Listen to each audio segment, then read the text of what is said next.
No, we'll fucking swear a bit. But no, I just, you know, No, you didn't swear. Hey, mate. I'm gonna have to say that. You're becoming a demure type of hunter now. You're becoming. I'm chasing your followers, mate. Oh, yeah? I'm coming to get your followers. Nah. No, don't worry. I still. Did you hear my one? Well, I did swear. No, not. In the background? Oh, like, fuck, he's a. You know, yeah. that does happen from time. Get excited. But like, don't get me wrong, mate. Like a lot of people, my footage isn't great. My deer aren't great, etc. Oh, no, but like they watch. A lot of people, and they'll tell me, they watch me just because it's a real adventure to a bloke out there just having a go. Yeah, no, I like it. I like it. It's raw. Yeah, that's right, and that's how I like raw. Yeah. No, I'm the same. In the earlier days, I couldn't talk very well. So I had to re-educate the brain a bit. But so your videos for us, looking up, like you were making videos, DVDs, so like that was professional stuff. Now what we're seeing on YouTube is this behind the scenes reg. And that's what everyone's loving too. Yeah. I'm trying to mix it a bit. I'm trying to put what I'm doing now. Yep. And then what I did, which is the young guys like it. They really do. I mean, that's still on. Yeah. Oh, is it? Oh, shit. You're I thought right. it was off. No. I just thought we were just talking. No, you're right. But the young guys like it because, as I say, it's sad that they missed out what we had 30 years ago. Yeah. When we didn't have the technology, we used to draw mud maps. Yeah. We didn't have Google Earth. Winging it too. In the winging country, it. What we did, and sometimes it didn't work. We go in an area, you spend all day and hike in and get in there, and there wasn't much going. Not in saying that. Well, activity again. Go back to activity. There wasn't much happening. There might have been. Yeah. We thought, well, no, we made mistakes. Sure. And that's part more so than now because you guys had no books to read. Some of you guys have read books that we read to learn how to see. But I savour that, mate. And you do your DVDs that, like, you're pioneering it to that degree. We've got your videos to go off. It was a secret society when we didn't have the clubs, you didn't have media. Internet particularly just to reach out. No, there was no internet. Nah. Nothing. You could go to a club, and even at club level, blokes are very secretive. You learn a bit about sambar and bits and pieces, but not where you're hunting or. Oh look, we're all the same. We're trying to soak it in too, but no one's telling you nothing.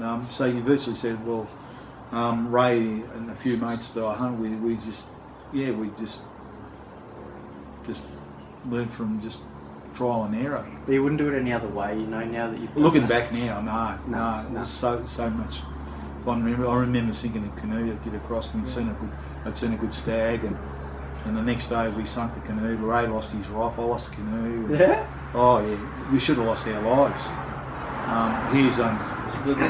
That's part and parcel, a bit like you with we were a bit risque then. You had to.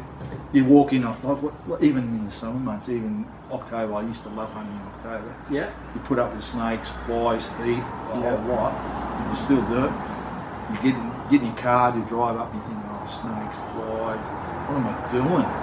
As soon as you put the pack on, all out the window. Yeah. All out the window. You get in there, we see the snakes. Yeah. We see the flies, scorpions, I used to see. But I left my tent open one day. I went out for a hunt all day, and I got in my sleeping bag, and there's a rustling because I left it open. So if anyone goes camping, never leave your tent open. Anyhow, I'm thinking, oh, I've got a snake in with me, and I didn't move, and I'm going to get out. I couldn't think any worse than getting bitten in the bloody tent. Anyhow, I just bolted out of my tent. Like I got out and I'm moving my sleeping bag with a bloody mouse. Oh. I thought it was a snake. Fucking oath, was when? Well, that was when, because we were seeing the snakes. You know? And the things we do. Fuck that. And the risk is there. We know it. We focus on it. Even walking in, break an ankle. Yeah. Escarpment country, break your neck. But you're all careful. But looking back, I wouldn't have done it any different. No, absolutely not. Yeah, well, say like as I said, a lot of people. I'm new to YouTube really. I post. The reason I post the stuff up on YouTube is people wanted to buy my old videos, Yep. which I started in. I think I was one of them. Well, yeah, Yeah, I 95. hit you up. 95. I hit you up not long ago. I was like, hey, you got any old DVDs? They know I'll buy one, blah, blah. And I said, look, don't worry about buying it. I'll post it up on YouTube. Yeah. I did that You did. for a little while, and then I just went oblivious. Yep. I talked to a few mates, and they said, oh, you should put it up and try and give your experience of what you're doing. I'm trying as best as I can, but Yep. yeah, like, I'm getting probably 90% good feedback on it. Oh, yeah. Still get the bad ones. You're But gonna get that's that a top everywhere. hobby syndrome. Yeah, that's right. But no, we all definitely appreciate you putting it up there and giving your experience on it. Eh, for sure. I appreciate that it's getting through the young guys like yourself. Oh, and, definitely. yeah, and it's sort of funny. It's like, wait, I'm old, not that old, That was my last. but it's so, good to mate. see you young guys sort of benefit from what we're telling you. Oh yeah. And you know yourself, it's the little things. Yes. I will later on. I will post. I've got this memory stick's got about 200 hours of footage, old footage, that I'll probably but you've got to work for it. Put it that way. I'm going to put a question to you, and Yep. I'll post it when I'm ready to do it. Yeah. There you go. I've got all the footage done, but I'll just the way I'm going to do it. Yeah. Perfect. And I'm just going to ask them one little question. Yep. And the first one that gets that right, there'll be something very small but major. Mm. Does that make sense? Yeah. No, that's cryptic. I like it. Yeah. And I'll send that to the first person who gets it right. They can have it. I'll have to do my own work. I'm not telling you. No, you can't. You're not No, getting any, no inside info here. All good. But He didn't even tell me where the Hoggies were to go and hunt for a Hoggie. I had to find that all on my own. in the just bush. joking. No, with Hoggy, it's not in the bush. It's in the tea tree. Yeah, that's what you told me. What do you call it? And I've been fucking around in sand dunes.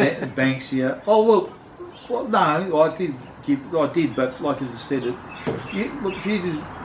to get that hog there the way you did, like Chuck. that, like you are, because they're nocturnal. You're putting in the hours, and that's another thing with hunting. You've just got to put in the time. Yeah.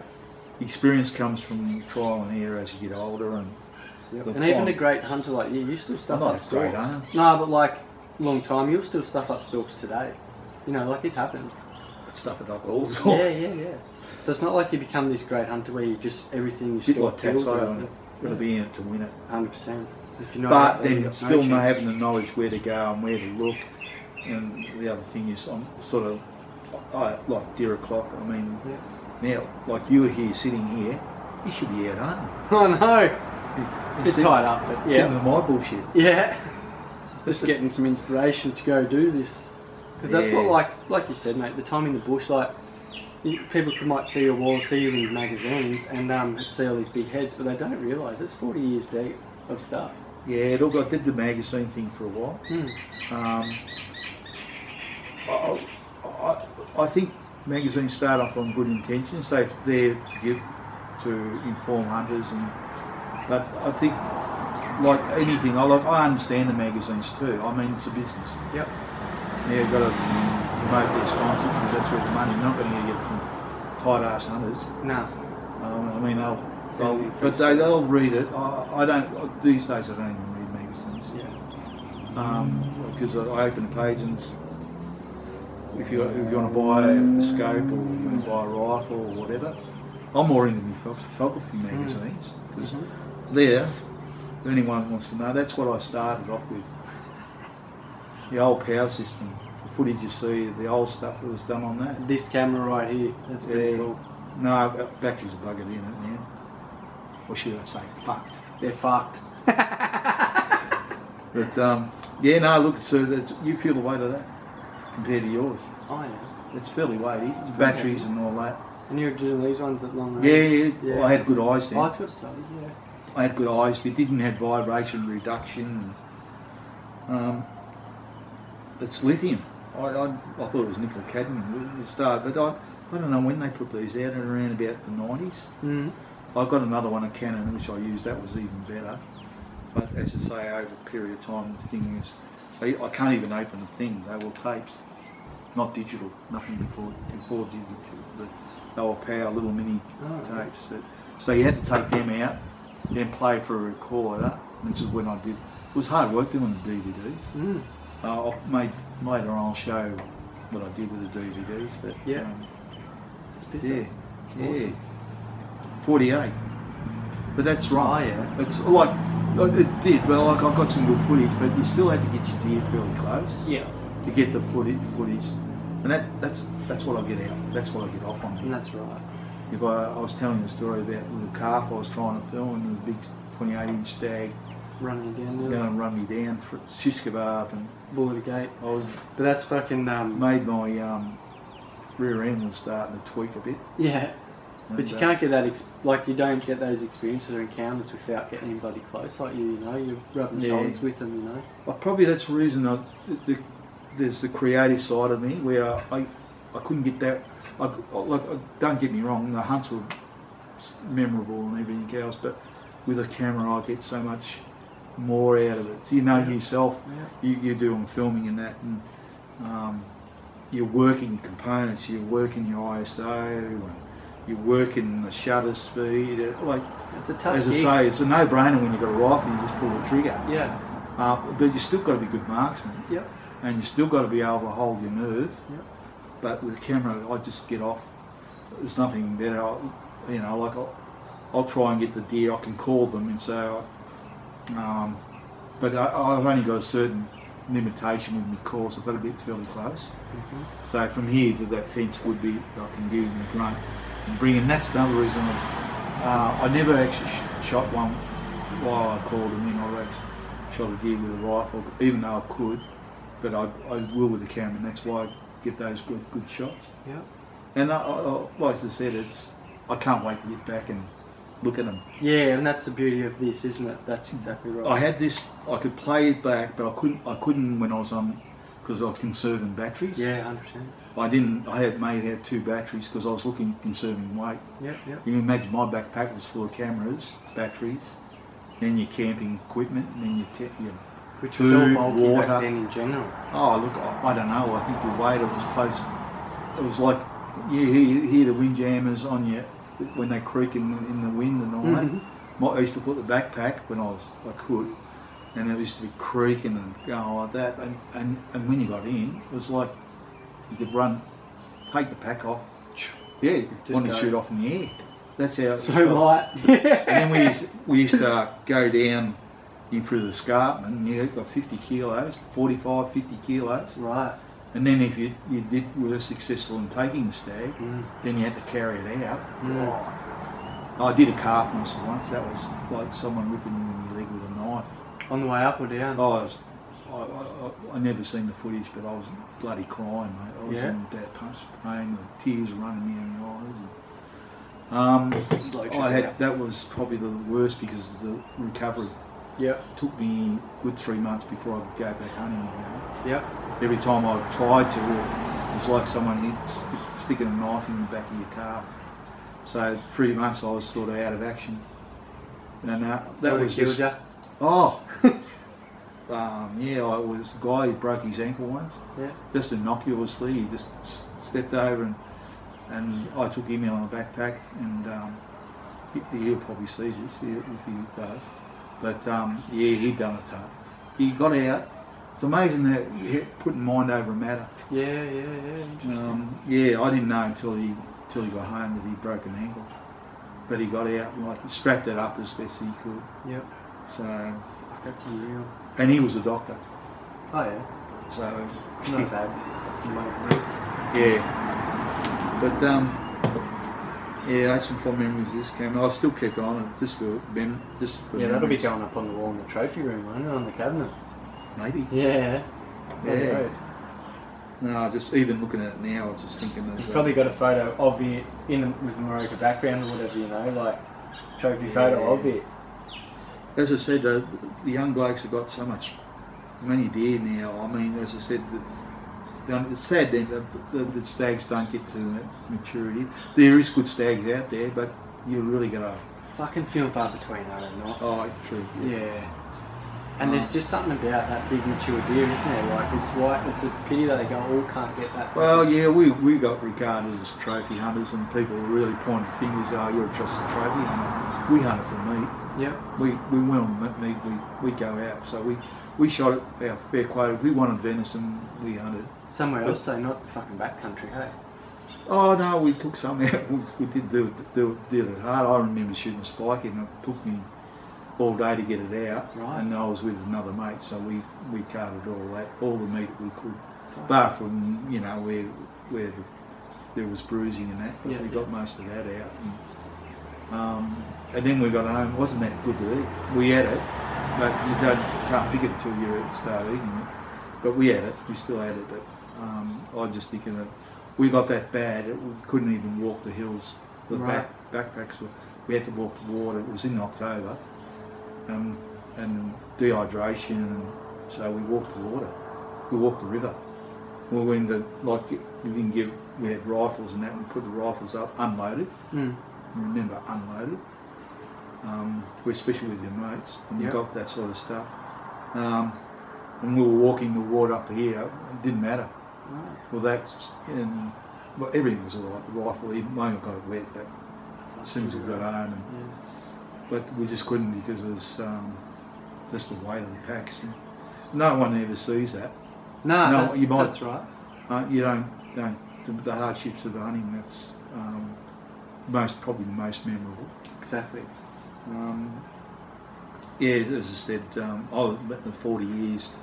Well, really, I've got little to show for it, really, in some ways.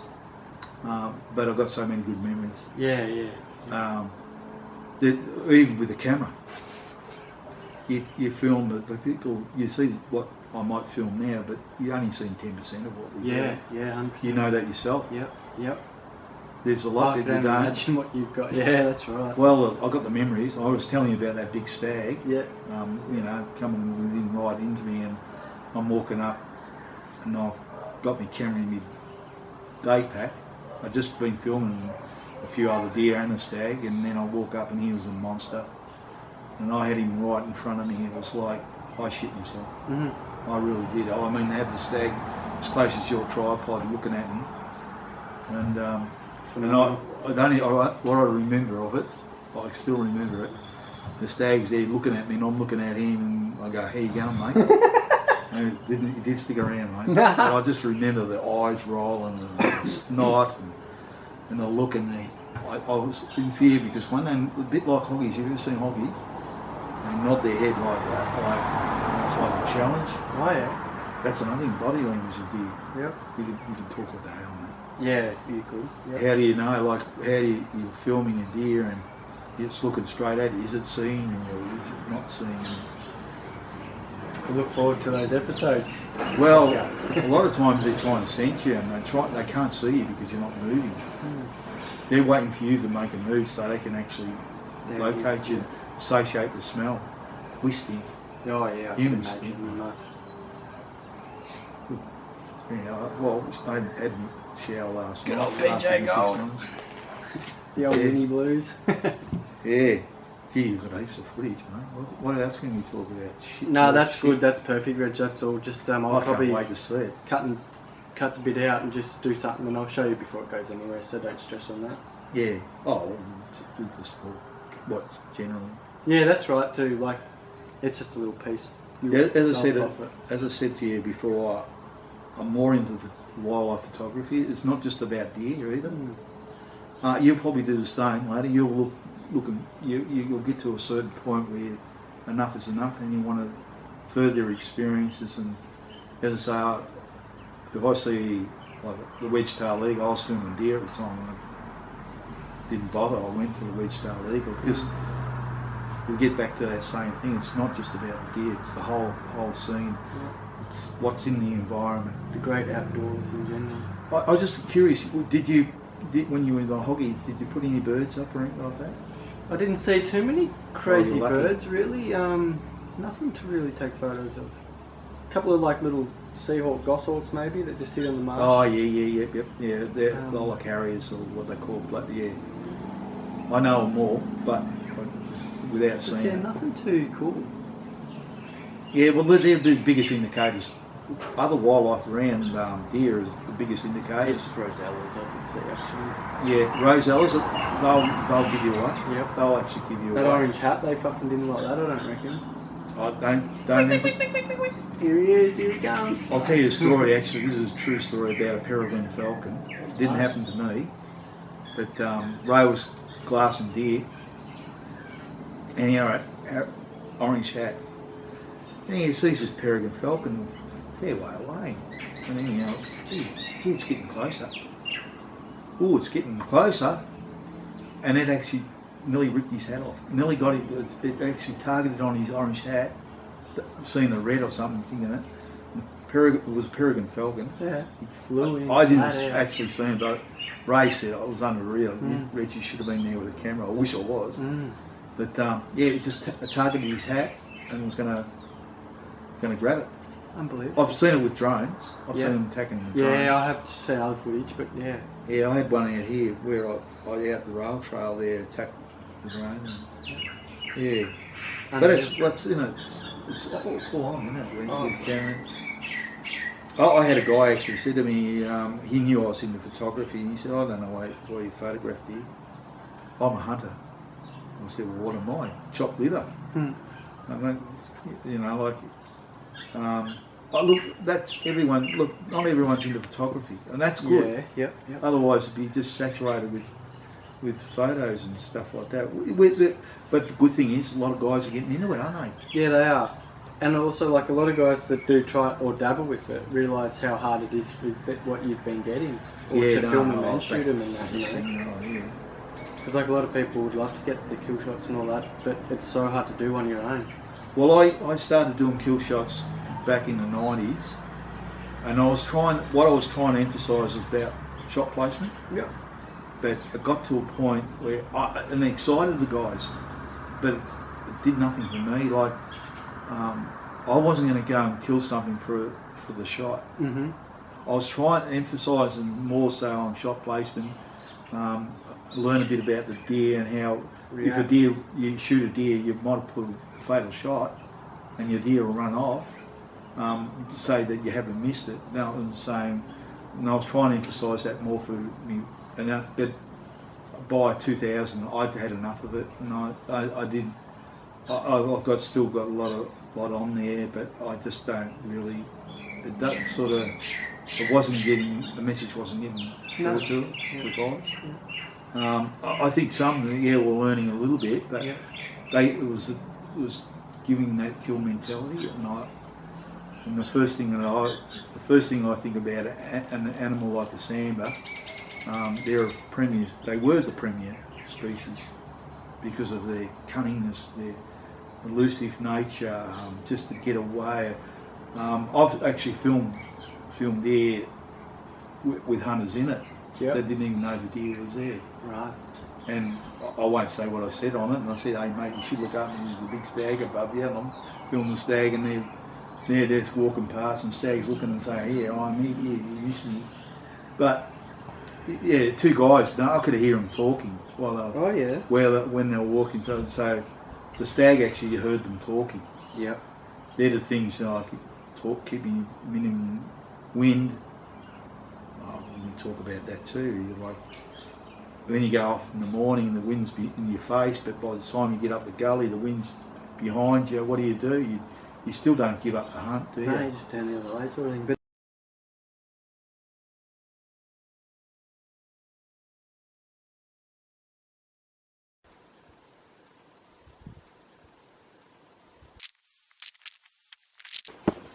that's living.